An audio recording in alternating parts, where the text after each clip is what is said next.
So it's finally here, huh? Kingbrum. How do you beat it? You don't. Okay guys, it's Cryptic and we've been noticing a lot of people talking about on Discord and the different forums about how Kingbrum is extremely hard to play as well as it's very hard to beat. So today we're going to be talking about how to play Kingbrum, and if you really want to know how to counter Kingbrum, well, the best way to do that is by understanding how the comp works and how exactly you can exploit its weaknesses to win. So the first thing we're going to be talking about is actually the units and the different skill sets that they have. So we're going to go through Helbram first. One thing to notice on Helbram is that his base stats are pretty low in comparison to like King, for example. We're just going to watch his defense here and his HP. So it's at 6000 HP and 237 defense in comparison to King, which is 6520 and 280, and that's a big difference. The difference that this is going to make is that it's very easy to win the combat class war because the combat class on Kingbrum is pretty low. So if you run a comp like, let's say, Baan, Merlin and Gotha, or Baan, King and Gotha, anything like that, you're often gonna win the combat class war, which makes you go first and then you have an advantage over Kingbrum. This is kind of offset in game because Helbram does get a big bonus as soon as he reaches in game, like huge bonus. I have a picture to show that. I'll show what the kind of difference is. So yeah, we're talking about Helbram. To start off with, he has one attack which depletes all gauge. This is exactly Merlin's card. His first, well, rank 1 and rank 2 deplete 1 all gauge each. It's very good to use these separate. Don't rank up to rank 2 if you don't have to, because the main purpose of this is only to deplete all gauge. It's not really to do damage. It does hit hard though. The rank 3, it depletes 3 ultimate gauge, and that's important to note as well. His second card is a Petrify. It's the exact same thing as King's, so I'm not going to go through that. His ult, this is a very crucial thing. Cancels buffs and stances. Basically, if the opponent has an Arthur buff, this is going to take it off. If the opponent has an Extort, this is also going to take it off, meaning that you don't need to cleanse first. If the opponent has a 3-star Arthur buff with immunity, this also takes it off. That's huge. So that's basically Helbram in a nutshell. He does have high attack stats, but his defense and HP are very low in comparison. So just to note his attack before we move over to King, it's 565 compared to King, which is 506. So King, I mean, everyone knows him inside out. Petrify on rank 2 and rank 3, and he has debuff and heal, and then his Shatter on his ult gives ignore resistance. So that's important to note as well because he is actually the harder hitter in the group. If you run Kingbrum and you really want to run Kingbrum for long, you can start to buy the dupes from the Platinum Coin Shop for King, because that's going to make a huge difference in his ult. It gives 48% per upgrade, and that's pretty huge. And as we said, King is the big hitter in this comp, in his ult, because Helbram actually does more damage on his basic attacks. So, Gotha, I don't think I have to run through Gotha, but we're going to just go through his ult very quickly. So this is deplete 3 ultimate move gauge. You can't get the 5 ultimate move gauge because you're running King in the comp. And this is a combined attack, and we can't place King in a combined attack. So it's 3 ultimate move gauge, and that's basically what Gotha is in this comp. Disable attacks is very useful as well, especially if you run into like Hausum, Baan and Gotha. If you disable attack for 2 turns and then petrify someone, I mean, it's a complete lockout. The last person is Merlin. Merlin has that skill 1 which does the ult gauge depletion. Her perfect cube is also huge. It's just that she's in the back, so what she's really here for is more or less her passive, and her passive gives us 1 ult gauge. Other than that, I mean, if Merlin comes out in the match, she's also very useful, especially if Gotha is still up.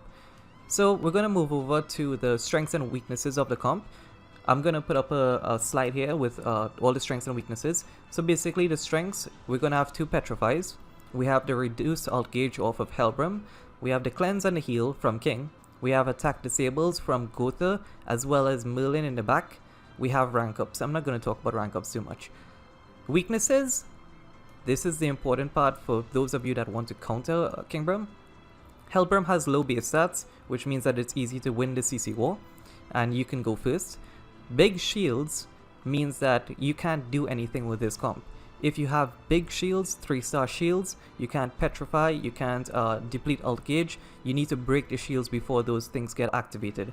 So if you have King Gotha Merlin and you can force the 3-star shields, it actually is a very, very good and strong counter to this comp.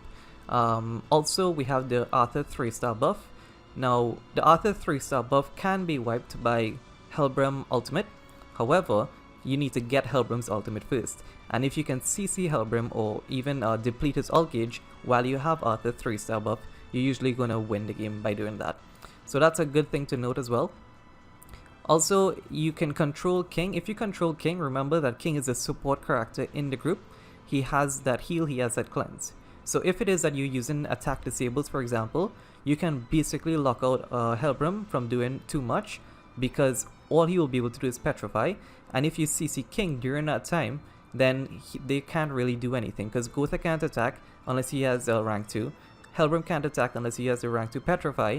And they can't heal, they can't do anything. King's completely locked out because you use like a CC as freeze or petrify on him.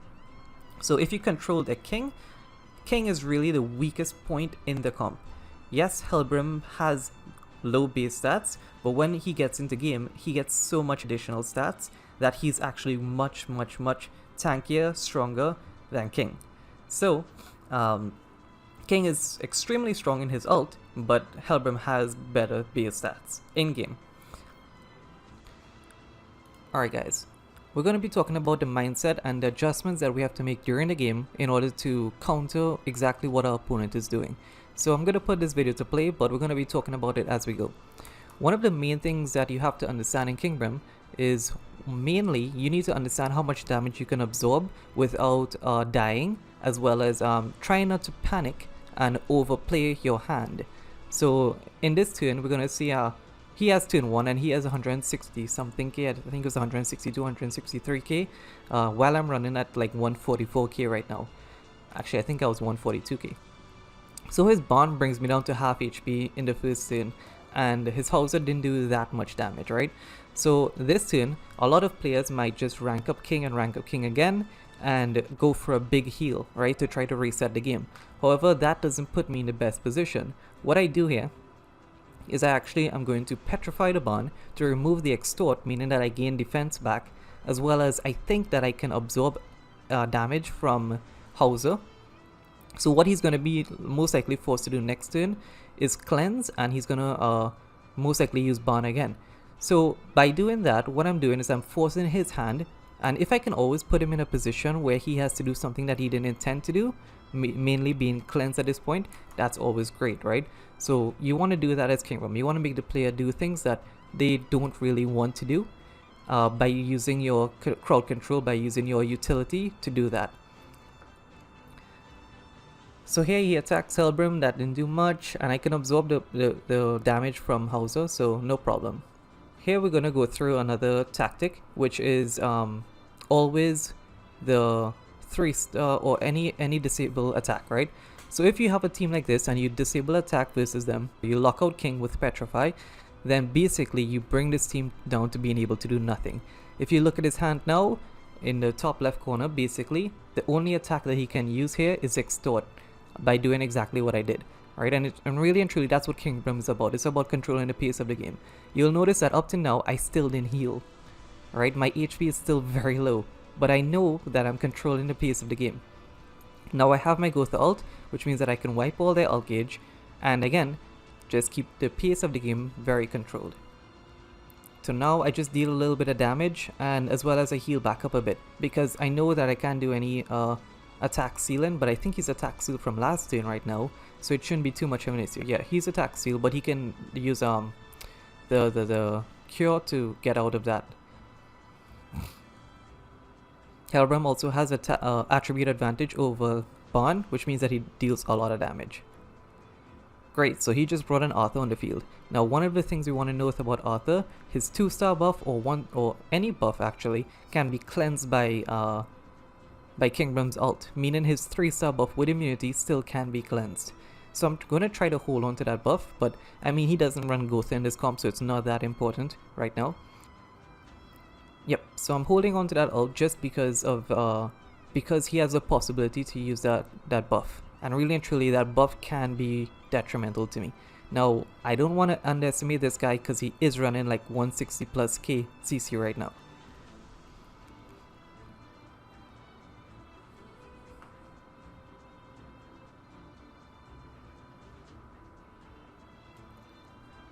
And this is pretty much the game's over. You use the double ults and then you just like, I know it doesn't matter who I target because they're pretty much dead, but if they were able to live, I would actually use Helbram ult, or sorry, Helbram attack directly onto Hauser.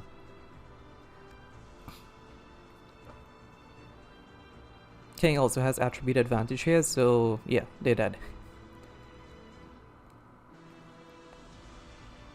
And just to recap, yeah, he's 161k versus my 144k. So this is, I mean, this is the power of Kingbram, right? Don't get overwhelmed by your opponent and make sure you control the pace of the game throughout the entire game. You don't want to overreact, you don't want to overheal, you don't want to do anything too much. You need to understand what your characters are capable of, you need to understand how much damage you can absorb, and you need to understand exactly what, well, do what you can to make him do exactly what you want him to do. It's a big game of chess. That's basically gonna be my recap on Kingbram, guys. If you guys want to hit me up on Discord, I'm quick to reply there. I'm gonna leave my information in the description below. If you guys want to see any specific content, just let me know in the comments below. What you guys want to see. I can target any weak areas, any areas that people are having trouble with. Green Escanor is gonna be dropping very soon, and a lot of people are gonna say that Green Escanor hard counters Kingbram because of his passive. While yes, that is true that Green Escanor is gonna be immune to all petrifies and whatnot, while he has full ult gauge, you have to remember as well that Helbram has that skill that depletes ultimate gauge. So as long as you keep controlling Escanor throughout the match, it's going to be doable. Don't freak out. Escanor is going to be a very tough unit. It's going to change the entire meta.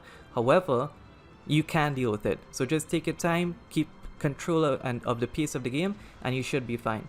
Kingbram is one of the strongest comps, even in JP up to this day. It's very, very versatile, I should say. So you guys feel free to like, share with your friends, leave a comment, let me know if there's any weak points in my video. I am very new to YouTube, so I'm just trying to do as much as I can for the community.